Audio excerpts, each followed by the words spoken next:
Ready, and action!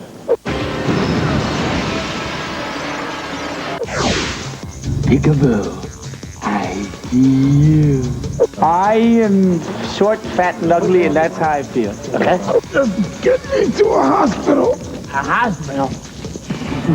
Have you looked in the mirror lately, burnt man walking? You sent me to hell, Jason. I'm here to return the favor. Hey, cut! That's a cut! Welcome to E's behind-the-scenes look at Spawn. Go!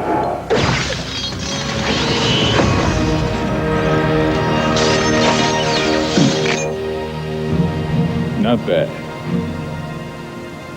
Don't get cocky. You have a lot more to learn. The #1 selling comic book hits the big screen. In the next half hour, the stars reveal how they transformed into their Spawn characters. I'm trying to get, used to this. Just like an eighth layer of skin. Plus, we'll give you a behind-the-scenes look at the creation of Fire and Brimstone. I wanted to create a chaotic, primordial place. And the action hero gets an edgy sound. From the hottest comic book in the world comes a scarred and fearless action hero who takes on the baddest guy in town. For me, it was like, well, who's the big bad guy I can come up with? And I went for the biggest, And I think we'd all agree, is the guy downstairs. The hero who gives the devil his due is Michael Jai White. He plays Al Simmons, a government agent who's killed by his boss and later returns as Spawn. He has to deal with issues of heaven and hell and his own sins, so to speak. And really, as an actor, that's a really challenging type of thing. Spawn is the first African-American superhero to fly into the comic book pages. It's great to be able to have children and, black and white all across the spectrum, be able to say, hey, Spawn is my favorite hero. He happens to be black. You can equate that to, African Americans as you can to other nationalities. When I was in college, my roommate was named Al Simmons. We played ball together, and he's a black man. I'm not here to say that I'm speaking for the voice of the black population, but it's more like, why not? Why couldn't we take anybody? So far, more than 100 million Spawn comic books have been sold worldwide. One devoted Spawn fan knew Martin Sheen had to be in the movie. I started growing a beard, and my grandson was visiting me. This is very early in the first few days that I was, involved. He said, what are you growing the beard for? I said, well, I'm going to do this movie called Spawn. This kid's like a fanatic of Spawn, and it's like, oh, you would be the coolest grandfather of all time if you made this movie. I don't care if they only want to give you $1.45. It don't make no difference to me. And he became speechless. He couldn't believe what he was hearing. He said, seriously, Grandpa, are you in Spawn? They're going to do the movie? I said, yeah, what do you know about it? He said, oh, I've been reading it since the beginning. It's only the greatest comic book ever published. Sheen portrays the calculating Jason Wynn, the head of A6, a twisted version of the CIA. Why didn't you warn me about Simmons? Spawn was ready sooner than I expected. Don't get your panties in a wad. Always bitching at me. Why didn't you tell me about Simmons? Why didn't you tell me it was gonna hurt? Am I gonna go to hell? I'll grow up, you sniveling ninny. Wynn is hell-bent on ruling the world. In his evil attempt to take control, he's got to eliminate one person, his top assassin, Al Simmons.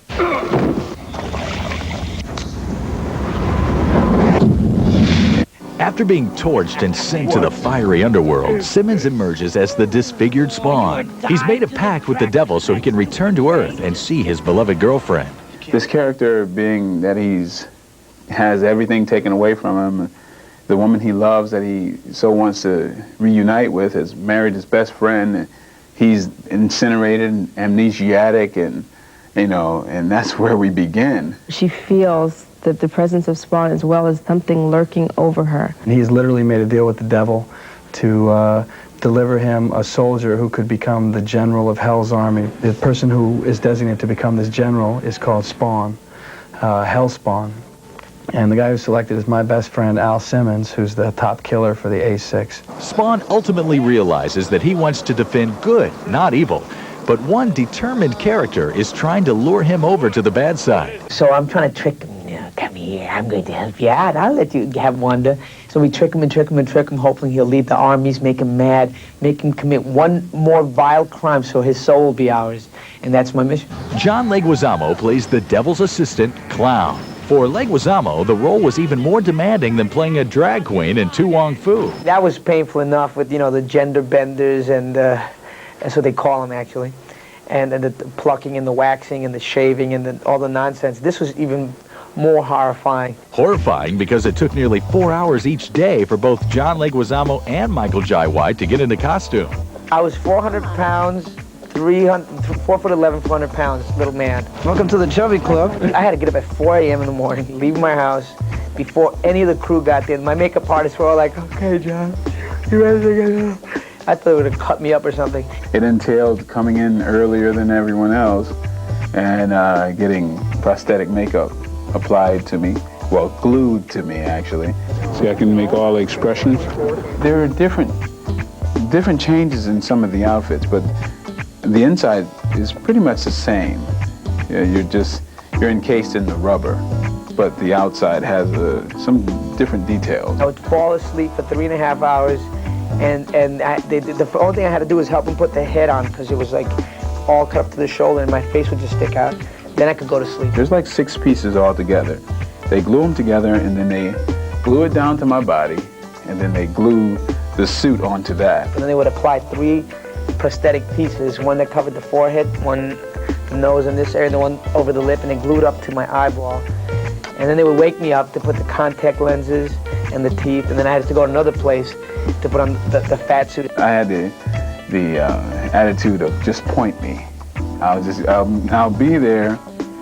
Oh, you want me to do this? Okay, I'll do that. I had to hunch down and be crouched down like if I was on a toilet without a toilet. That's what I had to do through the whole entire movie. You know what drives me crazy is when, like, on a hot day, everybody has to come up to me and say, "Isn't it hot in there?" They had a cot, and they would pick me up, lay me on my cot, let me rest, and when they said action, they would bring me back to the set, you know, and I would go lay there somewhere and just drink tons of water. There were times that we look at each other and go like, oh, what are we into? What do we get ourselves into, man? During filming, Michael Jai White spent 4 hours in makeup each time he needed to transform into Spawn. But he didn't have to worry about his entire wardrobe. Most of his costume was computer generated. Director Mark DePay has worked extensively with special effects. He wanted to bring Spawn's suit of armor to life. We could not use cloth that hung on the ground like a vampire, like Darth Vader. That is not Spawn. The cape had to always be alive and flowing. It was another character. It represented the thoughts and emotions of Spawn. It was always ready to pounce or to protect him. One of the ones that we really had to work hard at was the cape, to make it, you know, big and imposing, but not dragging on the ground like a wedding dress, and it's like got dirty and you got to send it to the cleaners, right? And give that sense that it was a living tissue. DePay relied on computer graphics to create Spawn's headpiece and armor. We have his chains and skull grabbers, and everyone ought to have a set of those. We have his crotch skull. It's very convenient for your average male. I certainly got a kick out of it. We're also employing a lot of things so we can, for the first time, where we're using, in order to capture the way that, you know, Michael Jai White has moved, we're capturing his motion from motion capture data and inserting it into the Spawn costume for shots that we didn't get at the time, and having those battles run in conjunction with Violator. The terrifying demon Violator is also a result of some high-tech computer work. Violator in the comic book always has a jaw hanging open. He never closes his mouth. And as a consequence, it's got a very long lower jaw. When he closes his mouth, it looks silly. So I had the jaw be shorter and longer in the movie. There are lots of things like that that allowed it to be three-dimensionally alive in the film. Computer graphics allowed technicians to make certain shots look believable. As you can see here, Violator is breathing. Many of the futuristic scenes were created with computer images. I wanted to model hell as if you were falling down the throat of the devil and going to land in his belly somewhere. That was this image that I had. And again, that space could only be created using computer animation. And then you get back on Earth into the alleyways of this, you know, it's like a New York City kind of gothic metropolis. I can't remember a movie that took us to hell to begin with that was, you know, a literal kind of mythical hell, you know, where it's fire and you know, the hordes of hell. So in that sense, that's all new ground that they've broken in terms of that, and it doesn't let you down.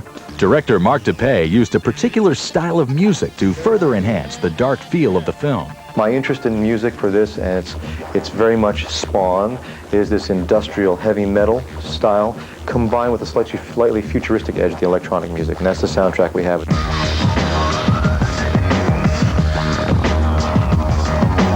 You could have gone a lot of ways with the music. Could have gone like a more gothic style or more score-oriented, but instead they went for a real rock and roll kind of sound. There's this tweaked sci-fi aspect to it, and that was this electronic end, and it was Graham's score combined with the music we got. I mean, it's fantastic.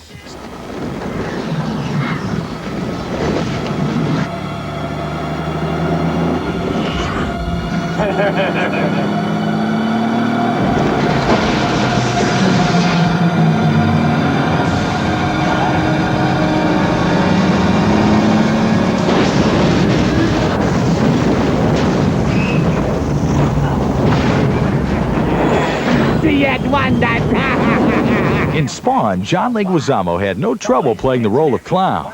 Who's your favorite clown? I took some clowning classes, went to the Magic Castle, worked with a clown expert who made me do all the tricks, you know, climbing to a Volkswagen with 20 clowns, the squirting flowers, the tripping, the pratfalls. Couldn't use any of it. I had a lot of humor that Mark allowed me to, you know, to really be free and make him funny, and we still kept the edge and all the comic book points.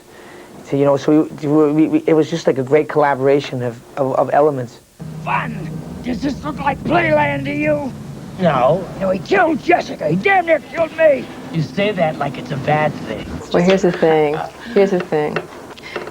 On action, Mr. Leguizamo was all over it, but they were uncomfortable in those costumes. So when the downtime was downtime, the guys were able to relax, you know, because he's got on that 400-pound fat suit.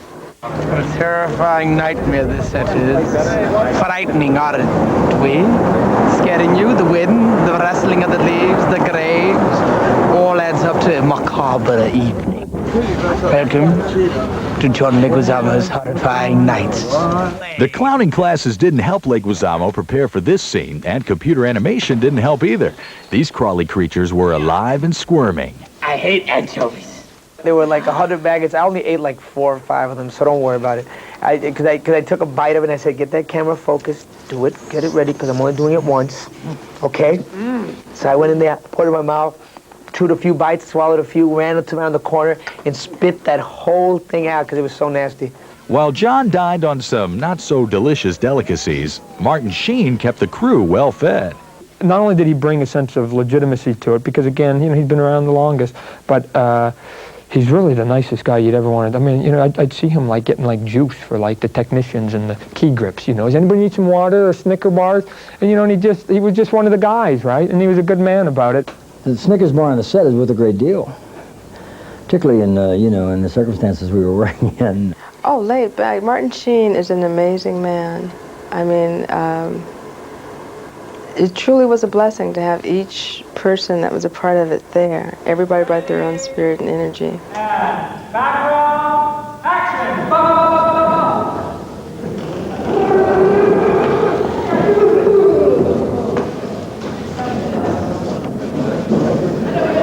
Cut! And action!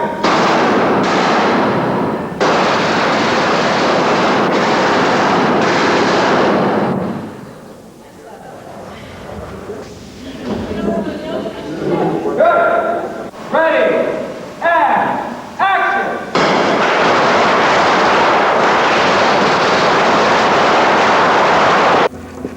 I trusted you. Jesus. How could you marry Wanda? How could you? Al, when you died, Wanda was devastated. Do you know about Cyan?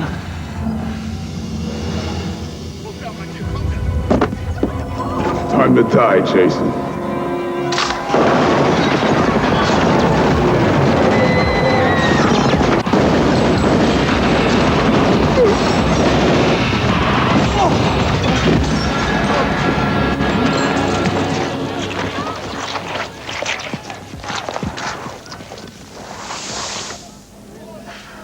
Damn.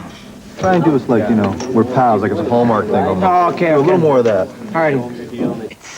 And hopping, and parking, and doing it, and liking it. You Stay away from her. I don't want Wanda. I just want you to take care of Wynn. And you and the army can kick some angelic buttocks. And in reward for your services, we'll get Wanda back for you. Hey, what the heck? You can have every Wanda on the planet. Why settle for leftovers, huh? Everyone knows that a superhero always gets an action figure, so of course you'll be seeing your favorite Spawn dolls in stores soon. But these dolls have a whole new look. One of the things that you'll see, especially in this guy, is that the movie's dark and gritty and dirty. Well, this guy, if you take a look at him, he's dirty. You know, one of the things that was really odd with, we make most of our toys in China, that was really tough for them to get over the first couple of years was, I want my toys to look dirty and used. My little poopa, hey, how you doing? Macarena, Macarena, Macarena, Macarena. He moves, but not swiftly. You want us to like put like black ink on it and rub it with a rag and make it look like it's been sitting underneath somebody's couch for a week? Yeah, that's it. That's what I want it to look like. And I mean, it really, they thought they'd get fired. And once they saw it, they didn't get fired when it looked dirty. And that the fans went, oh, it looks real, it looks urban. It doesn't look, I never wanted to make shiny plastic toys. This looks just like the movie version of what I created. In the same little fat bill, except man, it's a happy trail. I had a happy trail in the movie. So you young ladies can look for that. I've got like every rivet around his wrist. That's painted, you know. Could I have saved myself 2 cents a unit? Yeah. In a way, it's kind of weird having little me's running around, I think, you know. But I really haven't really researched it in my mind on how much I feel about it. If you make it look like a little mini statuette, and I don't want them to be toys, I want them to be little statues, so when you're done, you can put it on top of your computer at work and you don't look like a geek, you know, it's like, Fred, you know, do we need to take you out more often? And it just looks cool, and that's all it is. It's just, once you're done banging it against each other. It's cool for my son to, you know, have a little model of his dad. When he gets mad at me, he can throw it up against the building. Martin Sheen's action figure was a hit with his grandson. I've been beatified as far as he's concerned. They didn't even take it out of the container.